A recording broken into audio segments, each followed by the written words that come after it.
Yeah. So give us an idea, give us a flavor, because I know people will be sitting here watching this thinking, what questions? What? So I guess it was questions like, okay, what do you actually do? How do you know that this property is actually going to fit your criteria, is actually going to rent out? You know, what do you think of the location?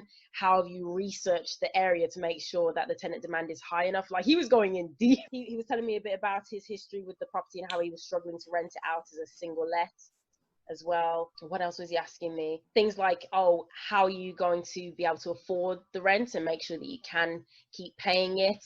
And I told him we have an investor.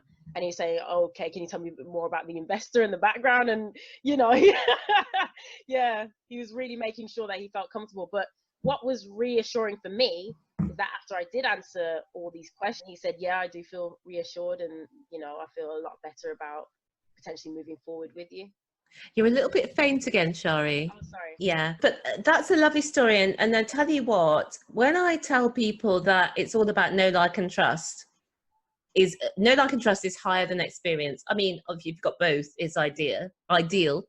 But there's so many people getting their first deal, and you've obviously not got experience when you're getting your first deal. But that's where the know, like, and trust is so important. And I say this, and you can see that people are like, really? You know, this does not sound right. I don't think this is going to work. But there's so many examples, because yesterday another one of the women in the group had got her first deal. She wants to announce it herself when she's actually signed the papers. She's only had it verbally agreed, so she's not announced it as yet. But it was the same scenario. It was the owner really wanted to work with her, really liked her. He had other offers. And I think it's the trust and the honesty. And sometimes people have been let down before, and that's why they've got all these deep questions to ask you. But no, I love that story. So taking it on from there, Shari, how did you feel?